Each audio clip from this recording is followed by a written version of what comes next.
بسم اللہ الرحمن الرحیم۔ السلام علیکم۔ آج ہمارا موضوع ہے حضرت ابو بکر صدیق رضی اللہ عنہ کا اللہ کے راستہ میں لشکروں کو بھیجنے کا اہتمام کرنا اور ان کا جہاد کے بارے میں ترغیب دینا اور روم سے جہاد کے بارے میں ان کا صحابہ رضی اللہ عنہم سے مشورہ فرمانا۔ حضرت قاسم بن محمد رحمۃ اللہ علیہ نے لمبی حدیث بیان کی، جس میں یہ بھی ہے کہ حضرت ابو بکر صدیق رضی اللہ عنہ لوگوں میں بیان کرنے کے لیے کھڑے ہوئے تو اللہ تعالیٰ کی حمد بیان کی اور حضور صلی اللہ علیہ وسلم پر درود پڑھا، اور پھر فرمایا کہ ہر کام کے لیے کچھ اصول و قواعد ہوا کرتے ہیں، ان کی پابندی کرے گا اس کے لیے یہ اصول و قواعد کافی ہوں گے، اور جو اللہ عز و جل کے لیے عمل کرے گا اللہ تعالیٰ اس کی ہر طرح کفایت فرمائیں گے۔ تم پوری طرح محنت کرو اور اعتدال سے چلو، کیونکہ اعتدال سے چلنا انسان کو مقصود تک جلدی پہنچا دیتا ہے۔ ذرا غور سے سنو، جس کے پاس ایمان نہیں ہے اس کے پاس دین نہیں ہے، اور جس کی نیت ثواب کی نہیں اس کے لیے اللہ کی طرف سے کوئی اجر نہیں ہے، اور جس کی نیت صحیح نہیں اس کے عمل کا کوئی اعتبار نہیں۔ غور سے سنو، اللہ کی کتاب میں جہاد فی سبیل اللہ کا اتنا ثواب بتایا گیا ہے کہ اتنے ثواب کے لیے تو ہر مسلمان کے دل میں جہاد کے لیے وقف ہو جانے کی تمنا ہونی چاہیے۔ جہاد ہی وہ تجارت ہے جو اللہ تعالیٰ نے قرآن میں بتائی ہے، اور جس کے ذریعے اللہ نے مسلمانوں کو رسوائی سے نجات عطا فرمائی ہے، اور جس کے ساتھ اللہ نے دنیا آخرت کے شرف کو جوڑا ہے۔ حضرت ابن اسحاق بن یسار رحمۃ اللہ علیہ حضرت خالد بن ولید رضی اللہ عنہ کے قصے میں بیان کرتے ہیں کہ جب وہ جنگ یمامہ سے فارغ ہو گئے اور ابھی وہ یمامہ ہی میں تھے تو ان کو حضرت ابو بکر رضی اللہ عنہ نے خط لکھا، جس کا ترجمہ یہ ہے: یہ خط اللہ کے بندے اور رسول صلی اللہ علیہ وسلم کے خلیفہ ابو بکر رضی اللہ عنہ کی طرف سے خالد بن ولید اور ان کے ساتھ جتنے مہاجرین اور انصار اور تابعی حضرات ہیں ان سب کے نام ہے۔ سلام علیکم، میں آپ لوگوں کے سامنے اس اللہ کی تعریف کرتا ہوں جس کے سوا کوئی معبود نہیں، اما بعد تمام تعریف اس اللہ کے لیے جس نے اپنے وعدہ کو پورا کیا اور اپنے بندے کی مدد کی اور اپنے دوست کو عزت دی اور اپنے دشمن کو ذلیل کیا اور اکیلا تمام لشکروں پر غالب آ گیا۔ جس اللہ کے سوا کوئی معبود نہیں ہے، اسی نے قرآن میں یہ فرمایا ہے، جس کا ترجمہ ہے: وعدہ کر لیا اللہ نے ان لوگوں سے جو تم میں ایمان لائے ہیں اور کیے ہیں انہوں نے نیک کام، البتہ پیچھے حاکم کر دے گا ان کو ملک میں جیسا حاکم کیا تھا ان سے اگلوں کو، اور جما دے گا ان کے لیے دین ان کا جو پسند کر دیا ان کے واسطے، اور یہ اللہ تعالیٰ کا ایسا وعدہ ہے جس کے خلاف نہیں ہو سکتا، اور یہ ایسی بات ہے جس میں کوئی شک نہیں ہے۔ اور اللہ نے مسلمانوں پر جہاد فرض کیا ہے، چنانچہ اللہ تعالیٰ نے فرمایا، جس کا ترجمہ یہ ہے: فرض ہوئی تم پر لڑائی اور بری لگتی ہے تم کو، اور آیات بھی لکھی، لہٰذا تم وہ محنت اور اعمال اختیار کرو جن کی وجہ سے اللہ تعالیٰ تم لوگوں کے لیے اپنے وعدہ کو پورا فرما دے، اور اللہ تعالیٰ نے تم پر جو جہاد فرض کیا ہے اس میں تم اس کی اطاعت کرو، چاہے اس کے لیے تمہیں بڑی مشقت اٹھانی پڑے اور بڑی مصیبت بدرجہ کمال سہنی پڑے اور دور دراز کے سفر کرنے پڑے، مال اور جان کے نقصان کی تکلیف اٹھانی پڑے، کیونکہ اللہ تعالیٰ کی طرف سے ملنے والے اجر عظیم کے مقابلے میں یہ تمام مشقتیں اور تکلیفیں کچھ بھی نہیں ہیں۔ اللہ تم پر رحم فرمائے، تم ہلکے ہو یا بھاری ہو، ہر حال میں اللہ کے راستہ میں نکلو اور اپنے مال و جان کو لے کر جہاد کرو۔ اس مضمون کی ساری آیت لکھی، سن لو، میں نے خالد بن ولید کو عراق جانے کا حکم دیا ہے اور یہ کہا ہے کہ جب تک میں نہ کہوں وہ عراق سے کہیں اور نہ جائیں، تم سب بھی ان کے ساتھ عراق جاؤ اور اس میں سستی بالکل نہ کرو، کیونکہ اس راستہ میں جو بھی اچھی نیت سے اور پورے ذوق و شوق سے چلے گا اللہ تعالیٰ اسے بڑا اجر عطا فرمائیں گے۔ جب تم عراق پہنچ جاؤ تو میرے حکم کے آنے تک تم سب وہیں رہنا، اللہ تعالیٰ ہماری اور تمہاری تمام دنیاوی اور اخروی مہمات کی ہر طرح کفایت فرمائے۔ والسلام علیکم ورحمۃ اللہ وبرکاتہ۔ حضرت عبداللہ بن ابی اوفا الخزائی رضی اللہ عنہ فرماتے ہیں کہ جب حضرت ابو بکر رضی اللہ عنہ نے رومیوں سے لڑنے کا ارادہ کیا تو انہوں نے حضرت علی، حضرت عمر، حضرت عثمان، حضرت عبد الرحمن، حضرت سعد بن ابی وقاص، حضرت سعید، حضرت ابو عبیدہ بن جراح اور رضی اللہ عنہم اور بدر کے شریک ہونے والے، شریک نہ ہونے والے بڑے بڑے مہاجر اور انصار صحابہ رضی اللہ عنہم اجمعین کو بلایا۔ وہ سب حضرت ابو بکر کی خدمت میں حاضر ہوئے اور میں بھی ان میں تھا۔ تو حضرت ابو بکر رضی اللہ عنہ نے فرمایا اللہ تعالیٰ کی نعمتوں کو شمار نہیں کیا جا سکتا ہے، ہمارے تمام اعمال اس نعمتوں کا مقابلہ نہیں کر سکتے ہیں، لہٰذا تمام تعریف اس کے لیے ہے اللہ تعالیٰ نے تمہارے کلمہ کو جمع فرما دیا اور تمہارے اندر اتفاق پیدا کر دیا اور تمہیں اسلام کی ہدایت عطا فرمائی اور شیطان کو تم سے دور فرما دیا۔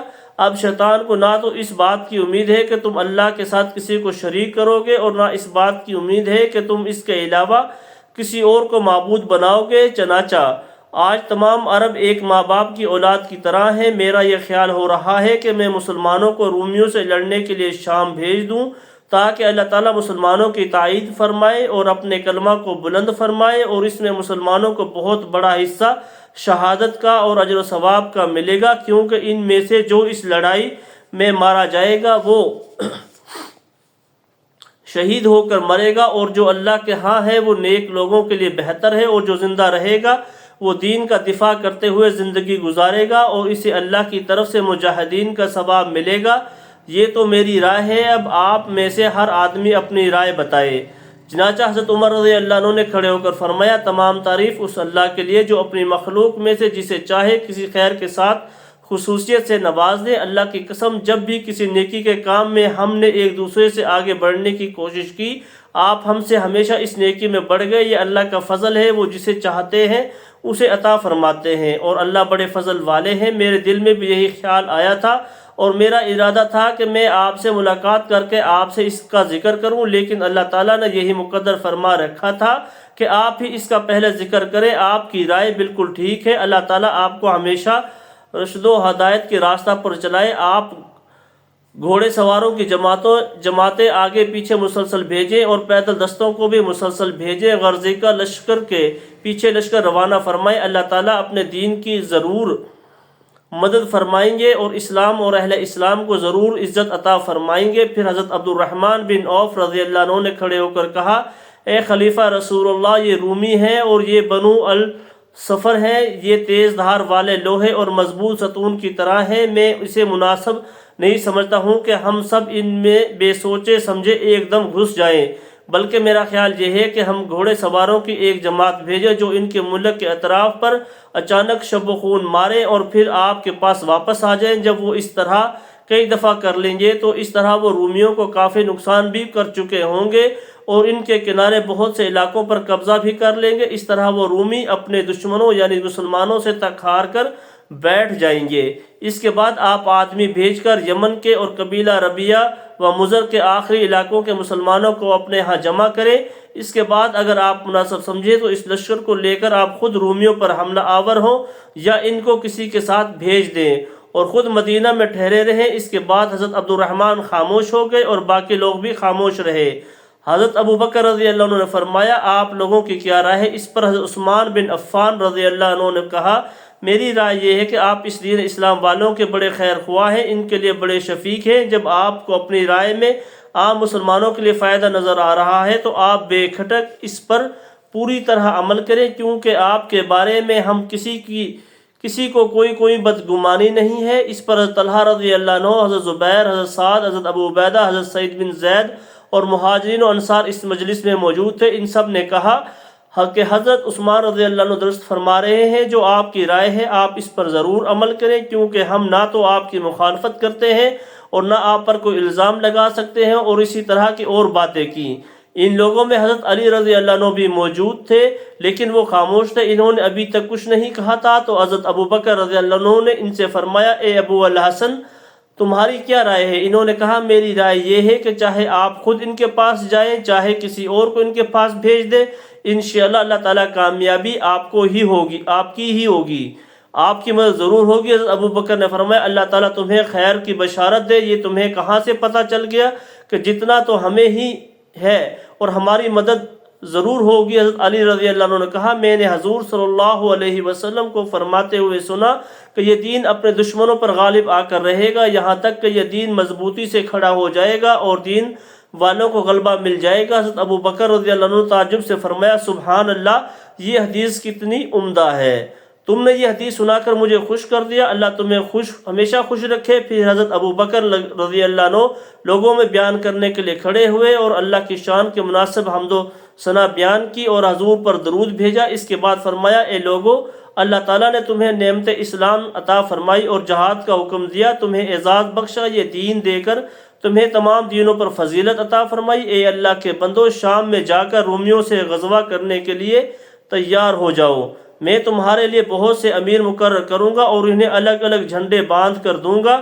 تم اپنے رب کی اطاعت کرو، اپنے امیروں کی مخالفت نہ کرو، نیت اور کھانا پینا ٹھیک رکھو۔ اللہ تعالیٰ ان لوگوں کے ساتھ ہے جو تقوی اختیار کرے اور نیکی کو اچھی طرح کریں۔ یہ ترغیبی بیان سن کر لوگ خاموش رہے، اور اللہ کی قسم انہوں نے حضرت ابو بکر رضی اللہ عنہ کی دعوت کو قبول نہ کیا۔ اس پر حضرت عمر رضی اللہ عنہ نے کہا، اے مسلمانوں کی جماعت، تمہیں کیا ہو گیا ہے؟ تم لوگ خلیفہ رسول اللہ کی دعوت کو قبول نہیں کرتے ہو، حالانکہ انہوں نے تمہیں اس چیز کی دعوت دی ہے جس میں تمہیں زندگی ہے۔ اگر بغیر محنت کے مال غنیمت کے ملنے کی امید ہوتی یا تھوڑا اور آسان سفر ہوتا تو تم جلدی سے قبول کر لیتے۔